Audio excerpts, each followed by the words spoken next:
영광입니다. 은혜 받읍시다. 오늘 설교 제목 여호와는 나의 목자시니로 됐나? 예, 그러네요. 여호와는 나의 목자시니. 우리 오늘 여호와는 나의 목자시니 내게 부족함이 없으리라. 이는 링컨하고 좀 달랐더래요. 좀 사치스럽고 허영심이 있고 과시욕이 있고, 그래 링컨하고 좀 잘 안 맞았다 그래요.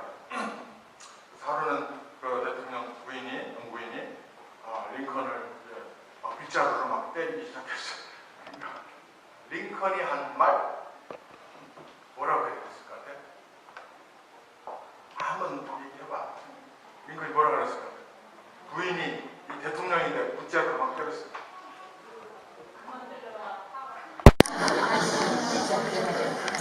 그만 때려. 링컨은 뭐라 그랬냐면 이랬어요. 빗자루로 나를 쓸지 말고 마당을 쓰시오. 하루는 링컨이 구두를 막 닦고 있어요. 자기 구두를 막 닦는데 보좌관이 지나가다 보고 대통령이 되셨는데 구두를 손수 닦으십니까? 이랬어요. 뭐라고 대답하겠어요?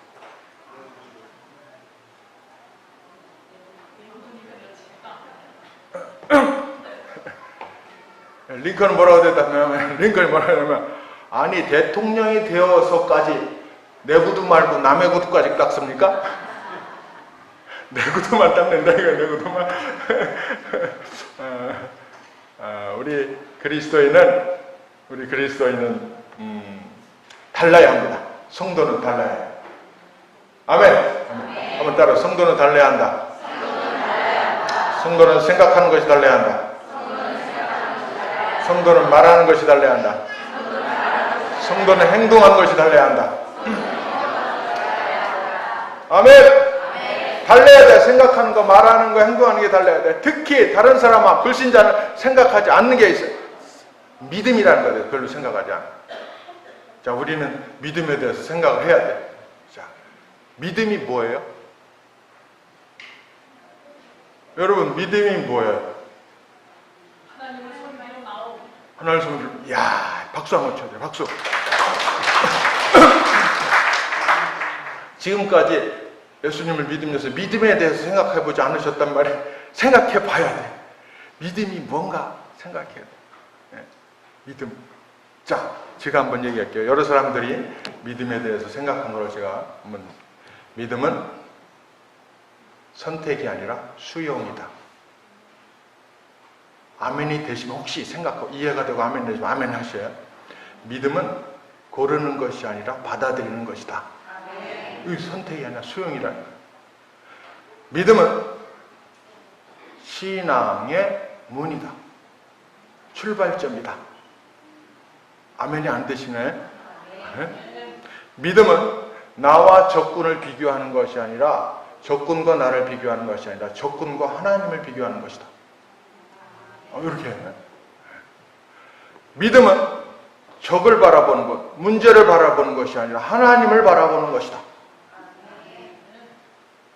믿음은 땅에다 집을 짓는 것이 아니라 하늘에 집을 짓는 것이다. 믿음은 자신의 힘으로 안 되는 것이 있다는 것을 고백하는 것이다. 믿음은 주님만을 바라보는 것이다. 아멘. 믿음은 아버지 집으로 돌아가는 것이다. 네? 믿음은 주님 발자국 쫓아가는 것이다. 믿음은 주님께 내 몸을 확 던져버리는 것이다. 믿음이라는 것은 하나님께 영광을 돌리는 그릇이다. 믿음은 일으켜주시는 주님 손을 붙잡는 것이다. 믿음은 주님 앞에서 바다 위를 걷는 것이다. 이거 이해가 좀 안 되시는 것 같아요. 잘 한번 생각해 보세요. 믿음은 주님 앞에서 바다 위를 걷기이다. 이거 어려운데. 믿음은 예수님 옷자락 잡기이다. 관계로. 어떤 사람은 승리의 관점으로 봐요. 승리. 그래서 성도는 결국에는 마지막에는 주님께 승리케 하신다. 또 6절을 보면서 세상의 삶이 아니라 성전에서의 삶, 이 복의 관점으로 보는 거죠. 복. 성도는 세상에서 사는 삶이 아니라 성전에서 사는 삶이 복이라는 거예요. 주님과 동행하는 삶이 참 복이다. 영원한 복이다. 이렇게 관점으로 여러 가지 복의 관점, 승리의 관점, 관계성의 관점 이렇게 많이 이렇게 보면서 이 말씀을 보면서 은혜를 받습니다. 근데 오늘 저는 믿음의 관점, 오늘 믿음에 대해서 자꾸 그랬죠. 믿음의 관점에서 어머니의 말씀을 보면서 같이 은혜를 나누려고 합니다. 새로운 깨달음이 있기를 축원합니다. 오늘의 말씀 보면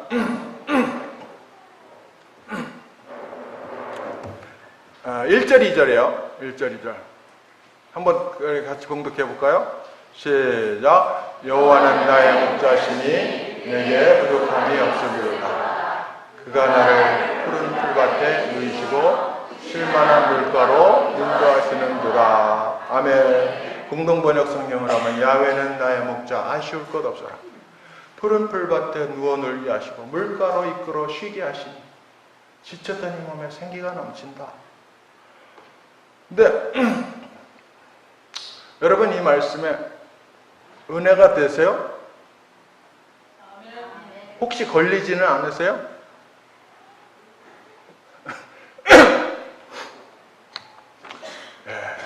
저는 걸린 적이 있어요. 이 말씀을 한번 묵상을 하다가 어떻게 푸른 풀밭에 누워 놀게 하시고 물가로 이끌어 쉬게 하셨나 하는 거예요. 다윗의 시인데 다윗이 진정성이 없는 가식적인 표현 아닌가. 말은 그렇게 해도 믿음 좋은 척 해도 속에는 화가 쌓여 있는 건 아닌가. 왜? 다윗 왕은 평탄치 못한 삶을 살았어요. 여러분 다윗 왕에 대해서 자세히 알면 다윗 왕은 평탄치 못한 삶을 살았어요. 사울 왕에게 쫓겨서 블레셋 가드 그 성 그 앞에까지 갔는데 그쪽으로 거기서 죽을 뻔해갖고 미친 척 해가지고 그래서 살아났어. 그런 수모를 당했어. 그리고 죽을 고비를 여러 번 넘겨 죽을 고비를 한두 번이 아니야. 그리고는 사울 왕이 이제 전사했어요. 전사해서 그것이 이제 자기가 끝났는가 했는데 그리고서 어쨌든 사울 왕이 전사하고 그런데 왕이 되긴 되었는데 한 지파만 자기를 왕으로 하고 11지파는 이스보셋을 왕으로 사울 왕의 아들 이스보셋을 왕으로 그래서 2년간 계속 전쟁에 그리고 나서는 이스보셋이 죽습니다. 죽고 나서 12지파로부터 전체 이제 12지파 왕으로 추대됩니다. 그러면 평탄했나? 아니에요. 왕으로 모든 12지파에게 왕으로 추대되고서 그리고 나서는 암논 이 다윗 왕의 아들입니다.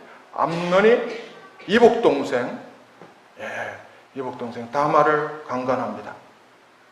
그러니까 다말의 오빠가 화가 확 나가고 왕자들 다 한 군데다 초청해 놓고서는 죽여버리는데 암논 보복을 합니다. 살해합니다. 이런 일이는 또 그리고 그것으로 끝이 아니에요. 압살롬 그 암논을 죽인 압살롬이 반역을 해갖고 자기가 궁궐에서 피신해 도망가요. 이런 일이 그는 평탄치 못한 삶을 살았어. 그런데 어떻게 풀밭에 누워 놀게 하시고 물가로 이끌어 쉬게 하셨다. 하나님께 섭섭하고 화가 난 것 그런 것이 한두 번이 아니에요. 여러분 하나님께 화나고 섭섭하신 적 혹시 없어요? 다윗은 심했어요. 성경에도 나와. 12지파로부터 왕으로 추대되고서는 블레셋과의 두 번의 전쟁에 승리한다. 그리고 블레셋에 팔레스틴에 뺏겼던 몇 개 성을 탈환합니다.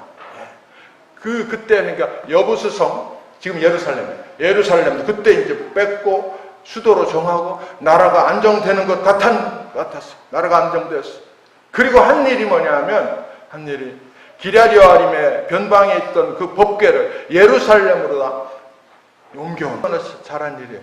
하나님의 법궤가 다른 변방에 있으니 예루살렘 수도로 다 옮겨. 그런데 수레가 막 앞대들이 막 연주하면서 수레가 이제 하는데 그 소리에 놀라가지고 소가 벌떡 뛴 거죠. 그래서 법궤가 그 수레에 있던 게 아마 이제 쓰러질라 하니까 법궤가 막 튕그러져 나오려니까 웃사가 가서 확 잡았어. 웃사가 잡고 웃사가 즉사를 했어요. 웃사가 거기서 아니 그런 일이 일어나요. 그래서 다윗이 삐쳤어요. 삐져갖고 사무엘하 6장 9절부터 10절에 나와요. 여호와의 궤가 어찌 내게로 오리오. 9절에 나와요. 사무엘하 6장 9절. 여호와의 궤가 어찌 내게로 오리오. 이거는 조금 순하게 번역한 거예요. 우리만 하는 말로 하면 나는 법궤 못 모셔 이거예요. 삐진 거야. 완전 하나님 앞에 섭섭병 들었어. 그리고서는 오베데돔의 집으로 다 보내버립니다. 안 가죠. 하나님께 섭섭하고 하나님 일이 왜 없어요? 한두 번이 아니에요. 기도. 다윗 왕은 기도해도 거절 많이 당했어요. 여러분 기도하면 다 응답하십니까? 다윗 왕 다 응답한 게 아니에요. 다윗 왕도 거절. 그 밧세바가 낳은 아들이 죽으려 했어요. 다윗 왕은 철야합니다. 금식합니다. 땅바닥에 엎드려서 기도했는데 얼마나 열심히 기도했는가 하면 늙은 신하들이 그를 볼 때, 다윗 왕을 볼 때 그 아들은 죽지만 아들 죽는 게 문제가 아니야. 왕이 죽을 것 같아. 그러니까 늙은 신하들이 가서 일으켜 세우려고 해. 근데 그걸 거절해. 그걸 거절하면서 하나님 앞에 기도하는 거예요. 근데 그 아들, 그 애기 살았어요, 죽었어요. 하나님께서 거절하셨어요.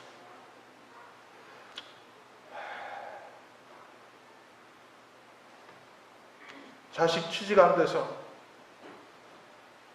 안 하던 새벽기도 한 달간 했는데 다른 건 기도하지도 않았다는 거야. 단 한 가지 하나님께 구했다는 거예요. 그렇게 볼 수 있어요. 기도 안 하던 사람이 그때만 기도하네? 이렇게도 생각할 수 있지만 다른 건 기도 안 하고 그것만 하나님께 기도했다. 한 가지 기도했다는 거예요. 근데 하나님께서 안 들어주셨어. 얼마나 섭섭해. 다신 기도 안 해. 성전 건축. 아니 충성하겠다는데 헌신하겠다는데 열심히 내겠다는데 사랑을 하나님께 드리겠다는 건데 하나님께서 하신 말씀은 네 거 안 받아요. 얼마나 섭섭하고 화가 나겠어. 이런 것이 한두 번이 아니에요. 그런데 어떻게 푸른 풀밭에 누워 놀게 하시고 물가를 입고 쉬게 하시고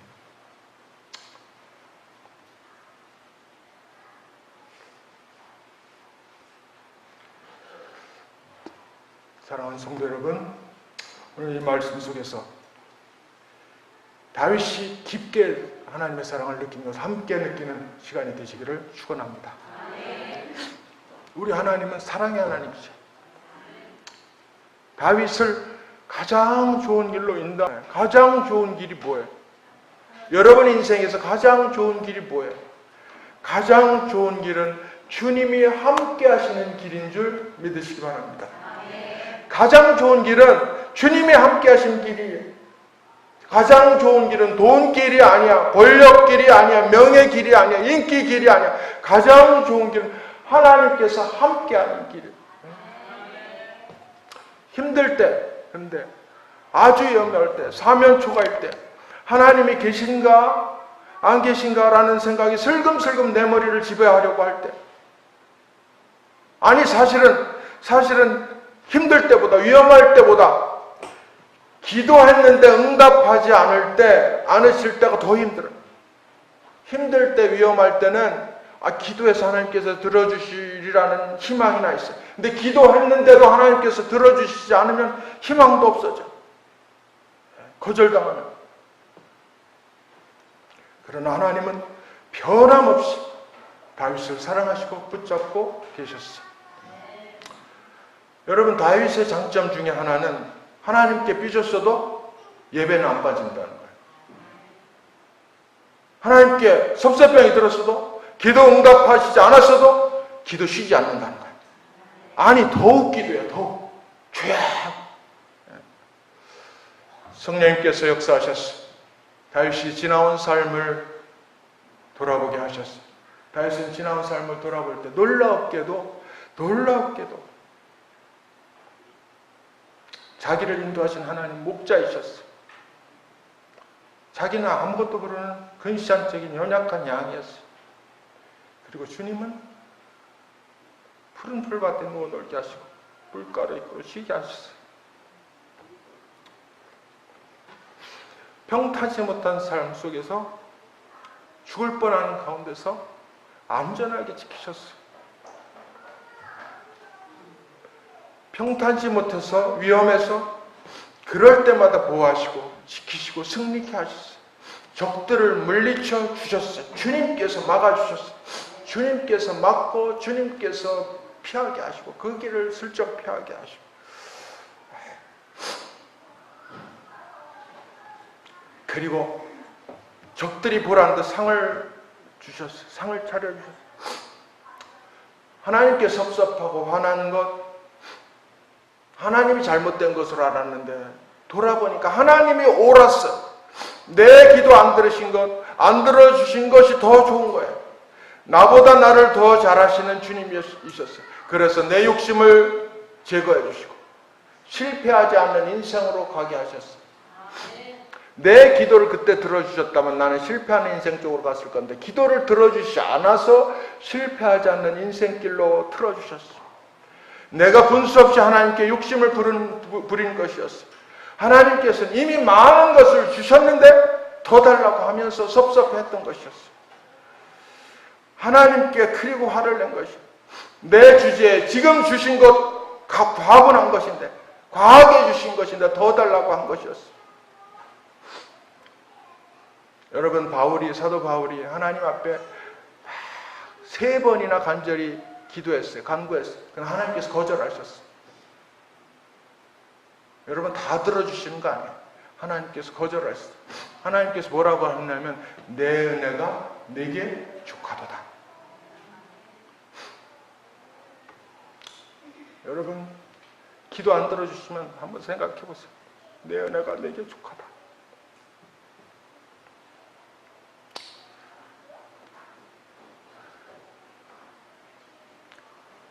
과거를 돌아보니 감사뿐이야. 예?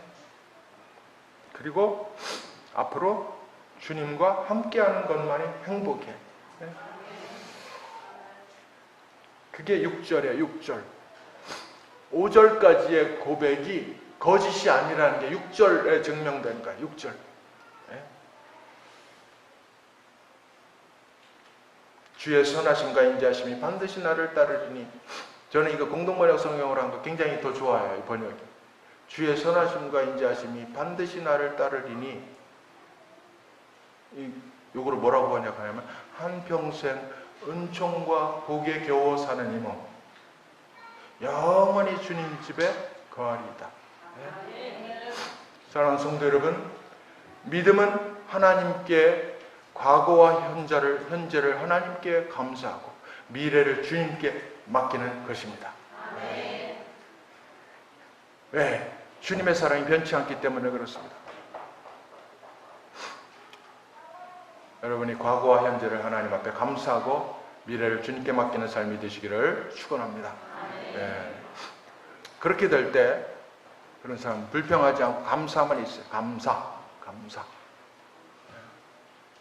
한번 따라서 하겠습니다. 하나님 감사합니다. 하나님 감사합니다. 지금까지 인도하심을 감사합니다. 아멘. 네. 주님께 과거와 현재를 감사하며 미래를 주님께 맡기는 자는 혹시 하나님의 처사에 이해가 안 되어도 신앙생활을 흔들리지 않습니다. 좋으신 하나님을 믿어요. 결국에는 승리하게 하신 하나님을 의지해. 그런 하나님, 그런 믿음이 되시기를 축원합니다. 다윗이 그렇게 하나님을 고백하고 의지했어요. 야훼는 나의 목자, 아쉬울 것 없어라. 푸른 풀밭에 누워 놀게 하시고 물가로 이끌어 쉬게 하시니 지쳤더니 몸에 생기가 넘친다. 한평생 은총과 복에 계어서 하나님은 영원히 주님 집에 거하리다. 그렇게 고백한 이 다윗을 우리 주님께서 엄청난 은혜를, 복을 주신 줄 믿습니다. 그렇게 적이 많았지만, 실수도 많이 했지만, 아들에게 모반을 당했지만 역사의 기록은 성왕이에요. 거룩한 왕이에요. 그리고 그를 메시아의 족보에 올려놓으셨어요. 그 이름은. 우리 수안복교회 91년 동안 많은 굴곡이 있었어요. 그렇지만, 어려움도 있었지만, 예배를 못 드린 적도 있었지만, 하나님의 인도하심을 믿고 감사를 드립니다. 우리는 주님께 감사해야 될 줄 믿습니다. 다시 주님 따라서 주님 감사합니다. 주님 감사합니다. 그리고 앞으로도 주님만 의지하고 주님과 함께하는 우리 교회, 우리 성도들 되기를 원합니다. 그래서 주님만 의지해, 주님 믿습니다. 주님과 영원히 살겠습니다. 헨리 포드가 사업하다 망했어요.